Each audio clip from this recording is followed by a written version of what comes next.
Con el éxito de Lavoisier, los químicos de esa época exploraron nuevas áreas de la ciencia, donde las mediciones precisas iluminarán el estudio de las reacciones químicas. Los ácidos son parte de esas áreas. Los ácidos son sustancias químicamente activos y reaccionan con los metales, como el zinc y el estaño, y al disolverse producen hidrógeno.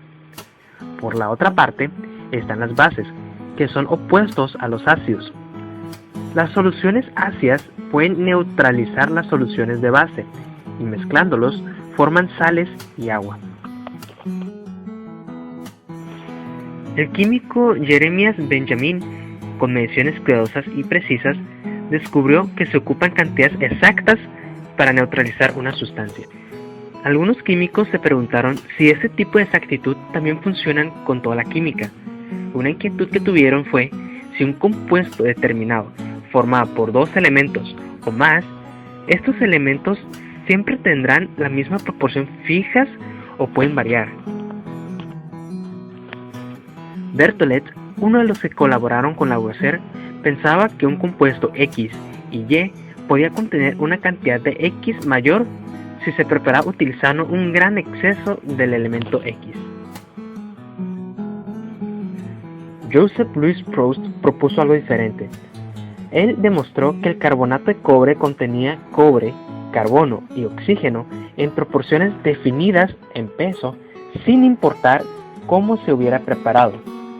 La proporción siempre era de 5.3 partes de cobre por 4 de oxígeno y 1 de carbono. Se dio cuenta que pasa lo mismo con muchos otros compuestos y formuló la generalización de que todos los compuestos contenían elementos en ciertas proporciones definidas. Y a esto se le dio el nombre de la ley de proporciones definidas, o ley de Proust. El químico inglés John Dalton razonó la ley de Proust para descubrir algo nuevo. Averiguó que dos elementos, al combinarse en más de una proporción, se pueden formar compuestos diferentes. Por ejemplo, con el carbono y el oxígeno, 3 partes de carbono y 8 partes de oxígeno en peso forman dióxido de carbono, mientras que 3 partes de carbono, 4 partes de oxígeno forman monóxido de carbono. A esto se le conoce como la ley de proporciones múltiples, o la ley de Dalton. De ahí empezaron a relacionar los átomos con el peso. Si el peso del átomo del oxígeno es siempre 1.33 veces el peso del átomo del carbono, entonces el monóxido de carbono se forma a través de la combinación de un átomo de oxígeno y uno de carbono. El compuesto debe constar de 3 partes en peso de carbono y 4 partes de oxígeno. La relación se refleja en átomos completos, cumpliendo con su definición de que es indivisible. La falla de partir desde la ley de Dalton para conocer el peso atómico de los elementos fue al pensar que las moléculas estaban formadas por un átomo de un elemento con un solo átomo del otro, pero con la ayuda del agua y de la electricidad se pudo ver el error. El físico italiano Alessandro Volta hizo pasar una corriente eléctrica a través del agua y empezó a aparecer burbujas de gas en las varillas de metal conductoras. El gas de una varilla era hidrógeno y el otro de oxígeno. Se dio cuenta que separó el agua en hidrógeno y en oxígeno. A partir de ahí se encontró que el volumen del hidrógeno era el doble del oxígeno. Entonces se dedujo que había el doble de átomos de hidrógeno de oxígeno. De ahí confirmaron que el peso del oxígeno es 16. Pero también comprobaron que no todos los compuestos están formados con un átomo de un elemento con otro átomo de otro elemento.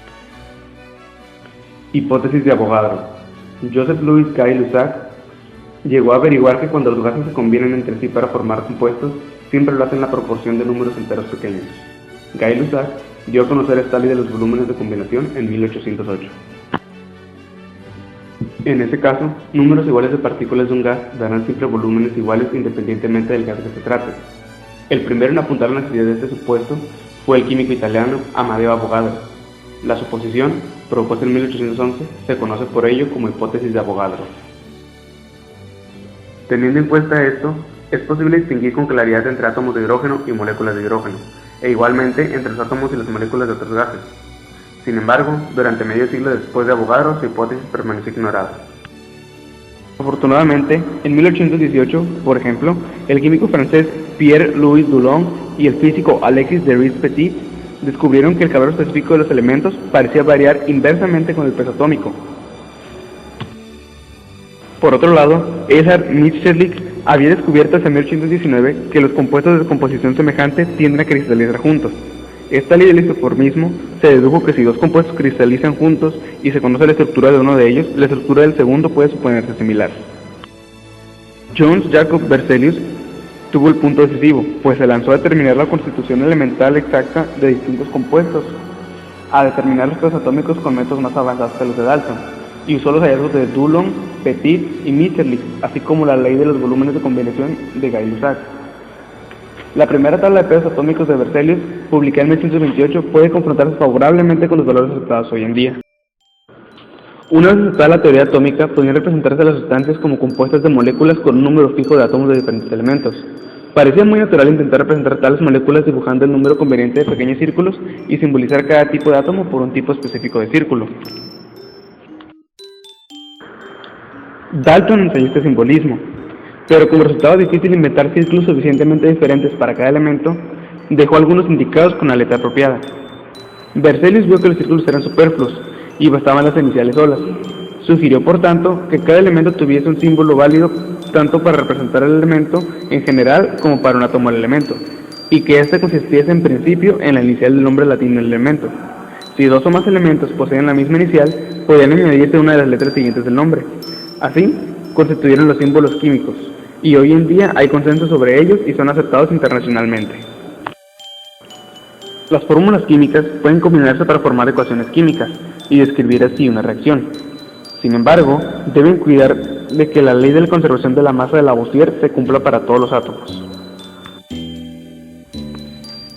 Davy procedió a construir una batería eléctrica con más de 250 placas metálicas, la más potente construida hasta el momento.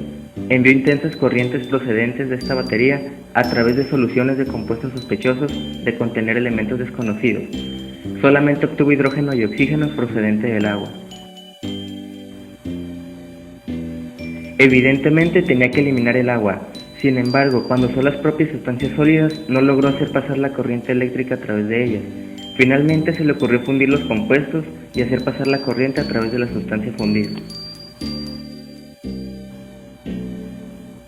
Consiguió descubrir por estos métodos al potasio y al sodio, y separó exitosamente al bario, el calcio, el estroncio y el magnesio. Así comenzó a desarrollar la electroquímica. El trabajo de Davy sobre la electrólisis fue empleado por su ayudante y protegido Michael Faraday, quien llegó a superar por mucho a su maestro. Faraday, trabajando en electroquímica, introdujo una serie de términos que se utilizan todavía en la actualidad. Fue quien propuso el nombre de electrólisis para la ruptura de moléculas por una corriente eléctrica. Faraday llamó electrolitos a los compuestos o soluciones capaces de transportar una corriente eléctrica. Las placas o varillas de metal introducidas en la sustancia fundida o solución recibieron el nombre de electrodos. El electrodo que llevaba una carga positiva era el ánodo, el que llevaba una carga negativa era el cátodo. La corriente eléctrica era transportada a través del material fundido o la solución por entidades que Faraday denominó iones. Los iones que viajaban al ánodo eran aniones, los que viajaban al cátodo eran cátodos. Proceso de la electrólisis. El proceso de la electrólisis es el siguiente. Se aplica una corriente eléctrica continua mediante un par de electrodos conectados a una fuente de alimentación eléctrica y sumergidos en la disolución. El electrodo conectado al polo positivo se conoce como ánodo y el conectado al negativo como cátodo. Cada electrodo atrae a los iones de carga opuesta, así, los iones negativos o aniones son atraídos y se desplazan hacia el ánodo, electrodo positivo, mientras que los iones positivos o cationes son atraídos y se desplazan hacia el cátodo, electrodo negativo. La energía necesaria para separar los iones e incrementar su concentración en los electrodos es aportada por la fuente de alimentación eléctrica. En los electrodos se produce una transferencia de electrones entre estos y los iones, produciéndose nuevas sustancias. Los aniones ceden electrones al ánodo y los cationes toman electrones del cátodo. En definitiva, lo que ocurre es una reacción de oxidación-reducción, donde la fuente de alimentación eléctrica se encarga de aportar la energía necesaria. Aplicaciones de la electrólisis. La electrólisis es útil para la producción de aluminio, litio, sodio, potasio y magnesio, la producción de hidróxido de sodio, ácido clorhídrico, clorato de sodio y clorato de potasio, producción de hidrógeno con múltiples usos en la industria como combustible, soldaduras, etc. Permite producir hipoclorito. Hipótesis de Avogadro. Joseph Louis Gay-Lussac llegó a averiguar que cuando los gases se combinan entre sí para formar compuestos, siempre lo hacen en la proporción de números enteros pequeños. Gay-Lussac dio a conocer esta ley de los volúmenes de combinación en 1808. Hipótesis de Avogadro. Joseph Louis Gay-Lussac llegó a averiguar que cuando los gases se combinan entre sí para formar compuestos, siempre lo hacen en la proporción de números enteros pequeños. Gay-Lussac dio a conocer esta ley de los volúmenes de combinación en 1808. Afortunadamente, en 1818, por ejemplo, el químico francés Pierre-Louis Dulong y el físico Alexis de Rive-Petit descubrieron que el calor específico de los elementos parecía variar inversamente con el peso atómico,